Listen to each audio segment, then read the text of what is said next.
বাংলাদেশের রাজনীতিতে বিভিন্ন ভালো লোকদেরকে চায়, যারা আছে যেমন যারা আল্লাহকে মানে, আল্লাহকে স্মরণ করে, এরকম লোকজন, ভালো লোকজনদেরকে বিপিন চায় বাংলাদেশের রাজনীতি, তাহলে নাকি দেশ ভালোভাবে চলবে। এই বিষয়টি আপনি কীভাবে মনে করেন? আসলে ভালো লোক বলতে তো ভালো লোক করতে হবে, নির্বাচন করতে হবে কোরআন এবং হাদিসের দৃষ্টিকোণ থেকে।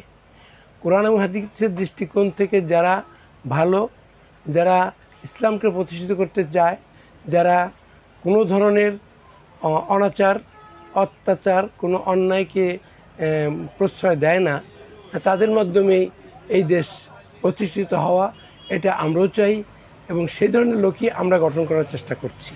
কিন্তু বাংলাদেশের ম্যাক্সিমাম জনগণ যখন জামাত ইসলামকে ক্ষমতায় দেখতে চায়। হ্যাঁ, আমাদের জামাত ইসলামীতে বাংলাদেশে শান্তি শৃঙ্খলা প্রতিষ্ঠা করার মতো ইনশাআল্লাহ নেতৃবৃন্দ এবং আমাদের নেতা, আমাদের বিভিন্ন স্তরের লোকজন এখন প্রতিষ্ঠিত হয়েছে। বাংলাদেশ জামাত ইসলামী ক্ষমতায় আসলে ইনশাআল্লাহ এই দেশে শান্তি ফিরে আসবে। এই জন্য জনগণ জামাত ইসলামকে চায়। আমরা আবার দেখেছি যে আওয়ামী লীগের কিছু দল তারা পুনর্বাসন করতে চেষ্টা করছে।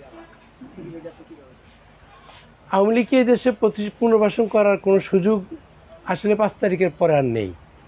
আমরা কোনোভাবেই এই জিনিস নিয়ে আর মাখামাখি করা, চিন্তা করার কোনো সুযোগ নেই।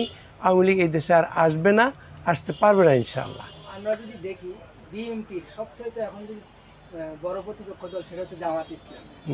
তাই আমরা জানি বিএনপি কিন্তু আওয়ামী লীগকে চাচ্ছে যে আবার পুনর্বাসন করার চেষ্টা করতেছে, যাতে করে তারা ক্ষমতায় থাকতে পারে। আসলে এটা বিএনপি যা চাচ্ছে সেটা হলো এই দেশকে যে 53 বছর ধরে যে ভারত করার গ্লাস করে লুইটা পুইটা খাইছে, সাথে সাথে কিছু কিছু নেতারাও সেই সাথে খেয়েছে এই দেশ থেকে অনেক কিছু।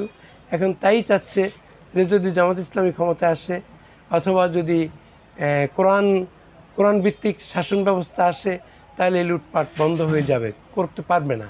এই জন্যই তারা চাচ্ছে যে এইভাবে যেন জামাত ইসলামী বা এই কোরআন ভিত্তিক শাসন ব্যবস্থা এই দেশে প্রতিষ্ঠিত না পারে, এই জন্য তারা এই কাজ করছে। আমরা দেখেছি যে কিছুদিন আগে দেখেছি দেশে যে রাজনীতি আপনার ছিনতাইকারী বা ডাকাতি, তারপর হচ্ছে যে নারী শিশু নির্যাতন, এগুলা কি কোনো রাজনৈতিক কোনো ইস্যু কিনা? এগুলি আসলে দেশকে অস্থিতিশীল করার একটা চক্রান্ত, যাতে বর্তমান সরকার দেশকে শান্তিপূর্ণভাবে পরিচালিত না করতে পারে, এটি হলো মূল উদ্দেশ্য। আমাদের এই যে বিগত সময়ে কিছুদিন আগে আমাদের ছাত্রদের একটা নতুন সংগঠন দেখেছে জাতীয় নাগরিক পার্টি, তারা আসলে জনগণের কাছে কতটুকু প্রাধান্য পাবে এই দলটি, নতুন দল? ছাত্ররা নতুন দল গঠন করেছে। এই দলটির মাধ্যমে যদিও এখন বর্তমানে যুবক শ্রেণীর নেতৃত্বে আসতেছে, এই শ্রেণীর নেতৃত্বের হাতেও আশা করব আমরা যে এই দেশের যে জুলুম, নির্যাতন, শোষণ, চাঁদাবাজি, এগুলি এদের নেতৃত্বে হয়তো বন্ধ হবে আশা করি। এই জন্য এদেরকেও আমরা সাধুবাদ জানাই। আচ্ছা, ছাত্রদের সংগঠনে কিন্তু সহযোগিতা করছেন আপনার বসুন্ধরা গ্রুপ।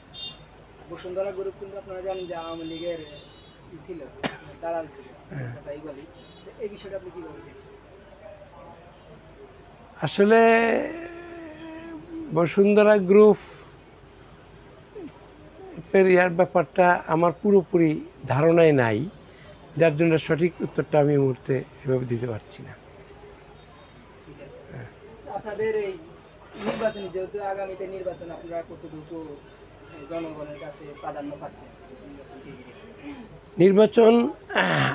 আমরা যেভাবে দেখছি 5 তারিখের পরে ইনশাআল্লাহ সারা দেশেই জামাত যেভাবে কাজ করছে, জামাত ইসলামী এবং ছাত্র শিবির মিলে সারা দেশে যেভাবে কাজ করছে, এটা মানুষের কাছে অত্যন্ত পছন্দনীয় হয়েছে এবং মানুষ এটাকে চায়। মানুষ চায় যে আগামী দিনে এই দেশে এই শাসন ব্যবস্থা, কোরআনী শাসন ব্যবস্থা প্রতিষ্ঠিত হোক। আমরা আশা করব সাধারণ মানুষ আমাদেরকে সেভাবে সাপোর্ট দেবে এবং আমাদেরকে সেভাবে ভোট দেবে।